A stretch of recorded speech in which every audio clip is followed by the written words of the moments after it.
베이징에서 중국 소식 전해드리는 베이징뷰 손일선입니다. 시청자 여러분들 혹시 이 과일 두리안 좋아하시는지 모르겠습니다. 이 두리안 저는 개인적으로 이 냄새 때문에 다가가기 어려워서 그런지 이 손이 잘 가지 않거든요. 그런데 저 같은 사람보다는 이 두리안을 좋아하는 사람이 훨씬 많은 것 같습니다. 제가 아는 분은 이 지옥의 냄새 속에 천국의 맛이 숨어 있다고 하더라고요. 이 뾰족하고 두꺼운 가시로 뒤덮인 껍질을 벗기면 아주 이 크리미하고 부드러운 맛을 즐길 수 있다는 게 두리안을 좋아하시는 분들의 이야기입니다. 제가 오늘 과일의 왕이라고도 불리는 두리안 이야기를 꺼낸 건 요즘 중국에서 두리안 인기가 이 날로 치솟고 있기 때문인데요. 제가 사는 이 베이징 왕징 지역에 있는 마트들 가보면은 이 두리안이 과일 코너에서 가장 좋은 자리를 차지하고 있고, 또 뭐 카페나 요거트 가게들 가보면은 두리안 관련 신메뉴들이 막 쏟아지고 있습니다. 두리안 과육이 들어간 생크림 케이크도 있고, 두리안을 갈아 넣은 스무디도 요즘 인기라고 합니다. 중국인들의 두리안 사랑은 숫자에서도 잘 드러나는데, 두리안은 중국에서 거의 생산이 잘 안 됩니다. 중국 이 최남단에 있는 하이난 지역에서 일부 생산을 하고 있긴 한데, 양이 엄청나게 이 작은 규모라서 대부분 수입에 의존을 하고 있습니다. 그래서 중국이 가장 많이 수입하는 과일 1위가 두리안입니다. 작년 통계를 보면은 중국은 지난해 두리안을 82만 톤이나 수입을 했습니다. 가격으로 따지면 40억 달러, 한국 돈으로 약 5조 원에 달합니다. 올해 1분기에는 두리안 수입이 더 크게 늘어났는데요. 최근 중국인들의 두리안 사랑이 더 뜨거워지고 이 수입처도 확대되면서 올해 1분기에 두리안 수입이 작년 같은 기간 대비 2.5배나 증가를 했습니다. 또 전 세계에서 생산되는 두리안의 절반 가까이가 중국에서 소비되고 있다는 통계도 있습니다. 최근에는 홍콩 사우스 차이나 모닝포스트가 이 두리안이 이 중국에서 부의 상징으로 자리 잡고 있다고 보도를 해서 이 눈길을 끌기도 했는데요. 예전에는 중국에 체리 프리덤이라는 말이 있었습니다. 이 비싼 체리를 마음껏 먹을 수 있다는 걸 부의 상징으로 본 건데, 이제는 이게 두리안 프리덤으로 바뀌고 있다는 겁니다. 아시다시피 두리안은 다른 과일들에 비해서 꽤나 비싼 편이거든요. 중국은 제가 살아보니까 진짜 과일이 아주 저렴한 나라 중에 하나인데, 두리안의 경우에는 이 4kg짜리 한 통이 보통 300위안 정도 합니다. 우리나라 돈으로 약 5, 6만 원 정도 하는 가격인데, 이 가격이면 중국에서 수박을 거의 10통을 살 수가 있습니다. 이렇다 보니 중국에서는 요즘 두리안이 나름 고급 선물로 자리를 잡고 있습니다. SCMP 보도를 보면 요즘 중국인들이 그 예비 배우자 부모 집에 이 결혼 허락을 받으러 갈 때 가장 인기 있는 선물 중 하나가 두리안이라고 합니다. 또 시골 부모님 댁에 놀러 갈 때도 두리안을 이 선물로 들고 가는 경우가 부쩍 늘었다고 합니다.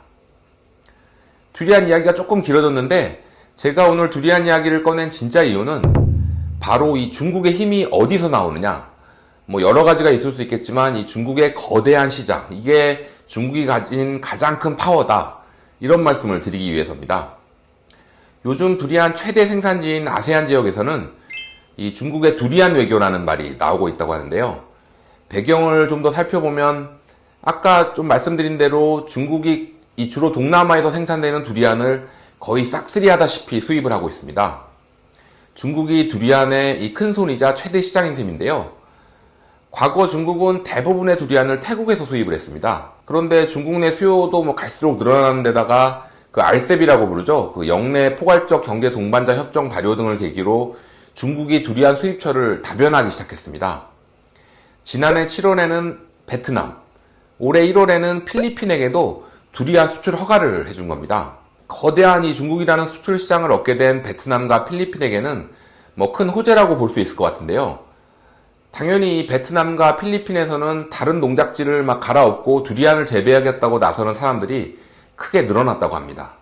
다 이게 돈이 되니까 그런 겁니다. 그런데 베트남이나 필리핀 일각에서는 중국의 두리안 수입 허용이 마냥 좋아할 만한 일은 아니다, 이런 이야기들이 나오고 있다고 합니다. 중국만 바라보고 두리안을 엄청 많이 키웠는데, 만약 중국이 수입을 중단하거나 하면 이 자국 농민들이 큰 손해를 보게 되고 국가 경제도 타격을 입을 수 있다, 이런 논리인데요. 한마디로 중국 의존도가 너무 높아지는 걸 경계해야 한다는 겁니다. 이런 걱정이 나올 만도 한 게, 중국은 과거에도 무역이라는 도구를 활용해서 이 상대방에게 보복을 하는 경우가 꽤 있었습니다. 과일로 범위를 좀 좁혀봐도 3년 전에 중국은 대만산 파인애플에서 유해물질이 발견됐다면서 파인애플 수입을 갑자기 중단시켰습니다.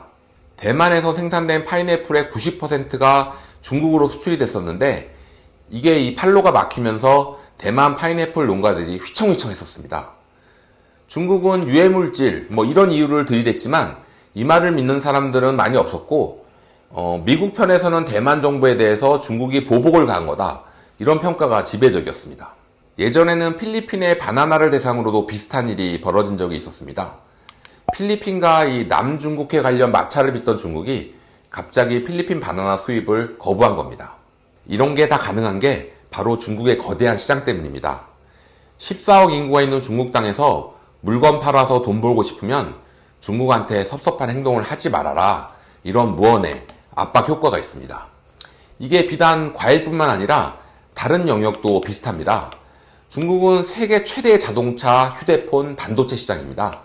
바로 엊그제 나온 미국 반도체 업계 뉴스인데 이것도 중국의 거대한 시장의 힘을 보여주는 예가 아닐까 싶어서 소개해드리고자 합니다. 매일경제 기사인데 제목 보시면 좀 감이 오실 겁니다. 제 아무리 바이든이라도 못 참아 반도체 기업들 반기 들었다. 기사 내용은 인텔, 엔비디아, 퀄컴과 같은 미국 반도체 기업들이 미국 정부한테 더 이상 중국에 대한 반도체 수출 제한 조치 이런 거 하지 말아라 이런 요구를 공개적으로 했다는 겁니다. 미국 정부가 첨단 반도체를 중국에 수출하지 못하게 하고 있는데 이런 정부의 조치가 미국 반도체 기업의 경쟁력을 악화시킨다고 하면서 제발 중국에서 장사를 편하게 좀 하게 해달라고 부탁을 한 겁니다. 백악관이 중국과 치열한 한판 승부를 벌이고 있는 상황에서 미국 반도체 기업들이 정부에 반대하는 목소리를 낸 이유는 간단합니다. 중국은 글로벌 반도체 시장의 34%를 차지하고 있습니다. 단일 시장으로는 세계 최대 규모입니다. 퀄컴은 샤오미 등의 스마트폰용 반도체를 공급하는데 회사 매출의 60% 이상이 중국 지역에서 나오고 있습니다. 인텔이나 엔비디아도 중국 매출 비중이 20%가 넘습니다. 중국의 보복 조치도 미국 반도체 기업들의 마음을 좀 심란하게 하는 것 같습니다. 지난 4월 중국 정부는 미국 마이크론사에 대해서 이 보안 검사에 착수하면서 미국의 반도체 제재에 대한 반격에 본격적으로 나섰습니다. 또 8월부터는 반도체 제조 원료로 사용되는 갈륨과 게르마늄에 대한 수출 통제를 실시할 예정이라고 발표를 했습니다. 이들 물질은 중국 생산량 비중이 절대적인데요. 전 세계 생산량에서 중국이 차지하는 비중이 갈륨은 94%, 게르마늄은 83%에 달합니다. 미국 반도체 기업들 입장에서는 이 리스크가 갈수록 커질 수밖에 없는 상황입니다. 제가 오늘 두리안과 반도체 이야기를 드렸는데 이 모두 14억 인구와 세계 2위 경제 규모에서 뿜어져 나오는 중국 구매력의 힘을 보여주는 사례라고 할 수 있겠습니다. 요즘 탈중국 이야기 많이들 하시는데요. 실제로 한중 관계도 좀 어려워지고 중국 자국산 제품들의 경쟁력도 크게 높아지면서 중국 사업을 축소하는 한국 기업들이 꽤 많아지고 있는 게 현실입니다. 그럼에도 불구하고 또 새롭게 중국 시장을 녹화하시는 분들도 여전히 많이 계십니다. 중국에서 개최되는 각종 전시회를 가보면 중국 시장 진출을 타진하는 한국 중소기업들 부스가 많이 눈에 띄고요. 또 컨설팅 회사 이런 곳에 중국 진출 방안을 묻는 문의도 계속 이어지고 있다고 합니다. 많은 어려움에도 불구하고 여전히 세계 최대 시장인 중국을 포기할 수 없다는 그런 기업들의 고민의 결과가 아닐까 싶습니다. 오늘도 베이징 뷰 시청해주신 여러분 감사합니다.